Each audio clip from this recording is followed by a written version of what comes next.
warahmatullahi wabarakatuh.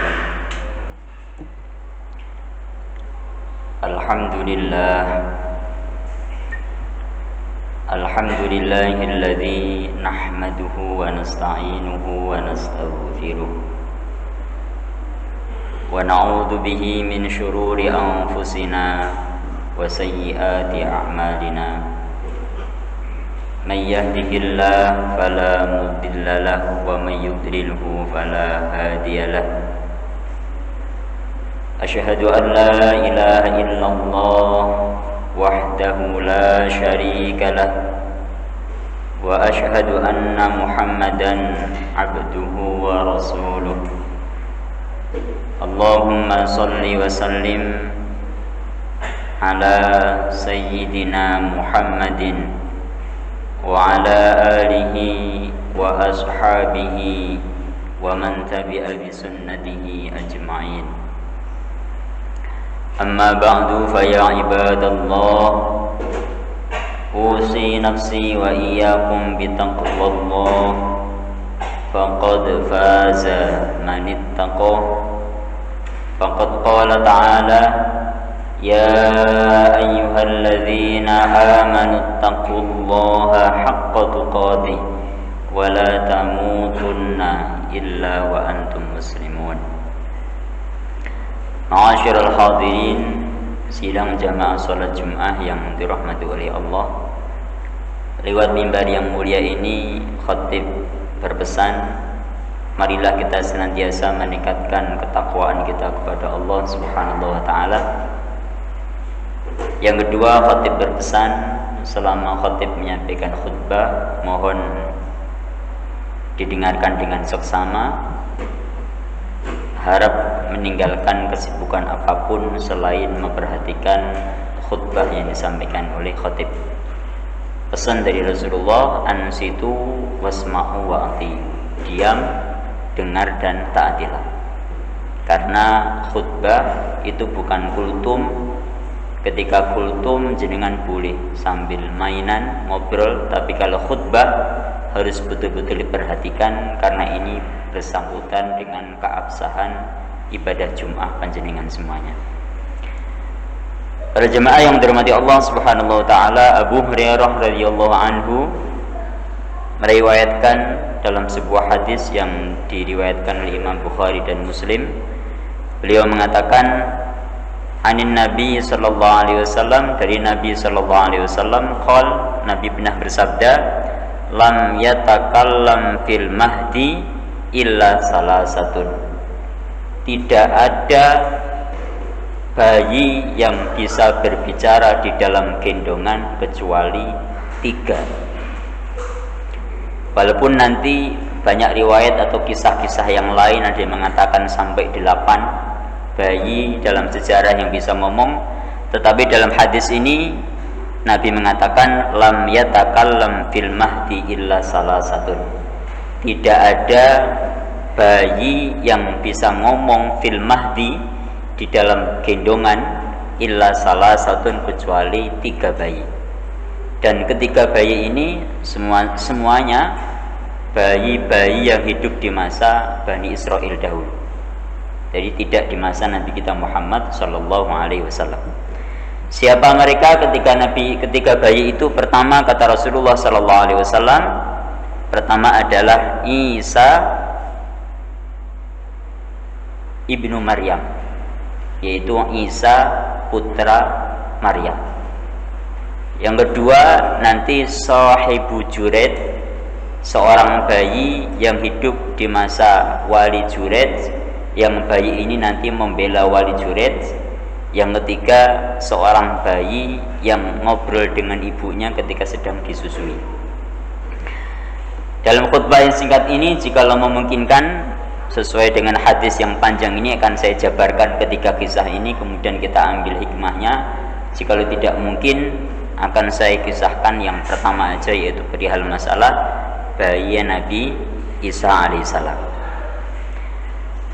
Kisah tentang bayi Nabi Isa alaihissalam bisa berbicara ini, para jamaah nanti di rumah bisa membuka dalam surat Maryam, dimulai dari ayat yang sampai ayat yang ke-36. Cukup panjang, sekitar 20 ayat, menceritakan tentang Isa yang bisa berbicara waktu bayi ini. Kisah ini bermula ketika malaikat Jibril mendatangi Maryam alaihissalam, memberi informasi bahwasanya Maryam hamil. Maka seketika Maryam pun langsung kaget. Anna yakunu li hulamun walam yamsasni bashar walam aku baghiyah. Wahai Jibril, bagaimana mungkin saya bisa hamil? Saya tidak pernah tersentuh oleh laki-laki manapun, walam aku baghiyah, dan aku bukan seorang PSK. Aku bukan seorang pelacur kalau bahasa sekarang. Kemudian dijelaskan oleh Jibril, semua ini kehendak Allah Subhanahu wa taala. Allah memutuskan yang demikian. Allah ingin menjadikan peristiwa Maryam ini menjadi salah satu tanda-tanda daripada kekuasaan Allah Subhanahu wa taala. Dan Maryam tidak bercerita kepada siapapun kalau dia hamil, kecuali pada satu perempuan, yaitu kakaknya, yang mana kakaknya itu dinikahi oleh Nabi Zakaria. Jadi nanti antara Isa dan Nabi Yahya itu saudara sepupu. Jadi curhatnya Maryam ketika dia hamil tanpa seorang laki-laki ini hanya diceritakan kepada kakaknya, yaitu istri Nabi Zakaria alaihissalam, yang kebetulan kakaknya ini pun lama nggak punya anak. Ketika Maryam datang ke rumah kakaknya ini mau bercerita kalau dia hamil, kakaknya atau istri Zakaria itu cerita lebih dahulu. Wahai Maryam, tidakkah kamu memperhatikan kalau saya itu sedang hamil? Buah daripada doa Nabi Zakaria ketika di mihrab, di tempat tidurnya Maryam dahulu. Jadi sebelum Maryam cerita kepada istri Zakaria kalau dia hamil, istri Zakaria cerita dulu, wahai Maryam, tidakkah kamu perhatikan saya itu sedang berbadan dua atau saya itu hamil? Maryam pun membalas, wahai kakakku, tidakkah pula kamu perhatikan saya pun juga sedang hamil? Karena ini dua perempuan salihah, dua perempuan yang beriman, kemudian Maryam menceritakan kepada kakaknya ini perihal kehamilannya, peristiwa-peristiwa yang dialami, kakaknya pun bisa paham dan mengerti. Sama sekali tidak menuduh kalau adiknya itu berzina atau yang lainnya. Cerita dari kakaknya ini, cerita dari istri Zakaria, dalam tafsir Ibnu Katsir dikatakan setiap kali istri Zakaria itu berdekatan dengan Maryam, dia rasakan bayi Yahya yang dalam kandungannya itu bersujud kepada Nabi Isa yang masih di dalam kandungan Siti Maryam.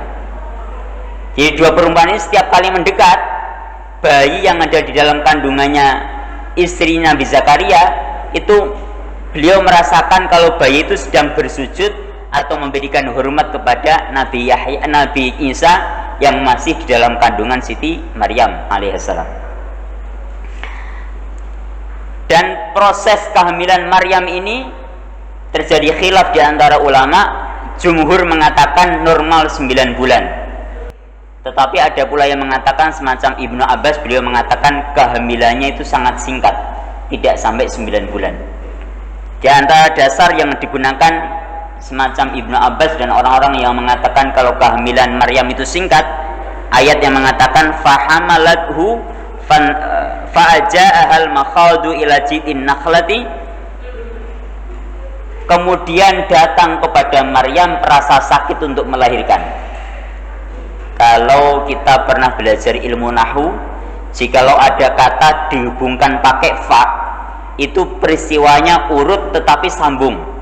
Sehingga dalam bait alfiyah itu ada bait yang berbunyi wal fa'ulit tartibi bittisali wa summalit tartibi bintisali. Kalau ada kata digabungkan pakai fa, itu urut tapi sambung. Tapi kalau ada dua kata digabungkan pakai summa, itu urut tapi berjarak. Dari redaksi yang dipilih Allah ini, kemudian sebagian kecil ulama mengatakan proses kehamilan Maryam tidaklah lama. cukup singkat. Nah, ketika Maryam sudah mulai badannya membesar, dia tidak ingin menimbulkan fitnah di kaumnya, maka kemudian Maryam ini mengasingkan diri. Dikatakan oleh Allah di surat Maryam ini, fahamalathu fantabadat bihi makanan qasiyah. Maryam pun hamil, kemudian dia membawa dirinya menjauh dari perkampungan itu. Sampailah kemudian dia nanti di suatu tempat yang digambarkan di sini, Nabi Isa itu lahir di bawah pohon kurma. Dan ketika rasa sakit itu rasa sakit akan melahirkan mulai dirasakan oleh Maryam, beliau mengatakan, qalat ya laitani mittu qabla hadza wa kuntu nasyan mansiya. Duhai Allah, seandainya aku mati sebelum ini, mungkin aku termasuk orang yang terlupakan. Jadi dia nggak pengen membuat heboh gempar, dia berandai-andai seandainya aku mati sebelum melahirkan ini, mungkin akan selesai cerita. Kemudian fanadaha min tahtiha, datang seruan dari bawahnya. Malaikat Jibril mengatakan, Allah tahzani qad ja'ala rabbuki tahtaki sariya.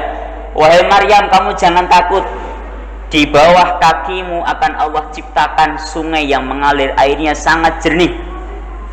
Jadi di dalam kesendirian itu Maryam disiapkan oleh Allah sungai yang mengalir dari bawah kakinya untuk dia minum. Wa huzzi ilaiki biji'in nakhlati, dan goyangkanlah pangkal kurma itu, tusakit alaiki rutuban janiyah, akan jatuh berguguran kurma-kurma masak yang siap dimakan. Jadi dalam kesendirian itu, ketika proses persalinan nggak ada yang menolong, buah kurma itu ketika digerakkan dikit, buahnya jatuh. Maryam makan dari situ. Buah kurma rasanya manis, sumber kekuatan untuk melahirkan sang jabah bayi nanti. Dan di bawahnya Maryam mengalir aliran sungai yang sangat jernih, yang sangat nikmat sekali. Fakuli washrobi wa qurri aina, makanlah dan minumlah, wa qurri aina, dan tenangkanlah pandanganmu. Fa imma tarayna minal bashari ahadan, jikalau datang seseorang yang melewatimu kemudian dia bertanya kepadamu, faquli inni nadartu lirrahmani shauman falan ukallimal yauma insiya. Jikalau datang manusia bertanya kepadamu, sampaikan kepada dia, saya sedang bernazar berpuasa berbicara karena Allah Subhanahu wa taala. Biar jadi Maryam ketika nanti Jibril berpesan, ketika ada orang datang tanya apapun, sampaikan saya sedang berpuasa berbicara. Termasuk syariat umat dahulu itu ada puasa ngomong. Sebagaimana Nabi Zakaria ketika dia penasaran kalau istrinya hamil, Nabi Zakaria pun selama 3 hari nggak bisa ngomong. Maryam pun sama, dipesani Jibril, nanti kalau ada orang datang tanya apapun, jangan jawab, hanya sampaikan saya sedang nazar berpuasa, tidak akan berbicara karena Allah Subhanahu wa taala. Kemudian fa'atat bihi qaumahu tahmiluhu. Ketika Isa sudah lahir, Maryam kembali lagi ke kampungnya, kembali lagi ke Baitul Maqdis dengan menggendong bayi. Qalu, orang-orang spontan mengatakan, ya Maryamu laqad ji'ti syai'an fariya, wahai Maryam, sungguh kamu telah melakukan sesuatu yang keji, yang mungkar. Ya ukhta Harun, wahai saudara Harun, maka abuki imra'a sau'in, bapakmu orang yang baik-baik, bapakmu bukan orang yang jahat, bukan orang nakal. Wa makanat ummuki baghiyah, dan ibumu pun perempuan baik-baik, bukan seorang pelacur. Kok bisa-bisanya kamu datang membawa seorang anak yang kamu akui sebagai anakmu? Kemudian kata Maryam, fa'asyarut ilaih, Maryam menunjuk kepada bayi yang digendong, maksudnya tanya kepada dia. Maryam nggak mau ngomong, masih melanjutkan puasa berbicara tadi. Fa'asyarut ilaih, tunjuk kepada bayi. Mereka mengatakan, qalu kaifa nukallimu man kana fil mahdi, sobiyya, bagaimana mungkin bayi yang digendong ini bisa ngomong? Kemudian qala, Isa kemudian ngomong, inni Abdullah, aku adalah hamba Allah, ataniyal kitaba, Allah memberikanku kitab yaitu Injil, wa ja'alani nabiyya, dan Allah kelak akan mengangkatku menjadi nabi, wa ja'alani mubarakan aina ma kuntu, dan Allah akan menjadikan aku membawa berkah dimanapun aku berada, wa awsani bis sholati, dan Allah mewasiatkan kepadaku untuk melaksanakan sholat, wa zakati, dan menunaikan zakat, madum tu hayya, selama aku hidup, wa barram biwalidati, dan supaya aku berbakti kepada ibuku, walam yaj'alni jabbarun syaqiyya, dan walam yaj'alni jabbarun syaqiyya, dan Allah tidak menjadikan aku seorang penguasa yang arogan. Wassalamu alayya yauma walitu, dan keselamatan atasku di hari kelahiranku, wa yauma amutu, dan di hari kematianku, wa yauma ub'atu hayyah, dan di hari ketika aku dibangkitkan hidup kelak di hari kiamat. Nah, ini kisah Maryam, kisah Isa alaihissalam, satu di antara 3 bayi yang dapat berbicara. Jadi Isa berbicara dalam rangka untuk membela ibunya dari tuduhan-tuduhan yang tidak layak disematkan kepada Maryam, dituduh seorang yang tidak baik, dituduh perempuan yang tidak baik. Padahal di surat Ali Imran Allah mengatakan Allah telah memilih Maryam di antara perempuan-perempuan sealam semesta ini. Bahkan Nabi mengatakan 4 perempuan penghulu surga, yaitu 1 Maryam, yang kedua Asiyah, yang ketiga Khadijah, yang keempat Siti Fatimah ibnatu Rasulullah sallallahu alaihi wasallam. Para jemaah yang dirahmati Allah Subhanahu wa taala, ini kisah kelahiran Maryam. Kalau ada yang memahami di masalah sewu di kandang domba, kalau kita umat Islam, di Al-Qur'an dijelaskan beliau lahir di bawah pohon kurma. Semoga yang sedikit manfaat, tidak cukup kalau saya menceritakan bayi Juret dan juga bayi yang ketiga. Semoga kisah yang singkat ini membawa manfaat untuk kita semua dan menjadikan kita semua termotivasi lagi untuk belajar Al-Quran. Jadi kisah ini saya ulangi, bisa dibuka di dalam surat Maryam mulai ayat ke-16 sampai ayat yang ke-36. Aqulu qauli hadza astaghfirullah li wa lakum wa lisairil muslimin wal muslimat innahu wal ghafurur rahim wa qul rabbighfir warham wa anta khairur rahimin.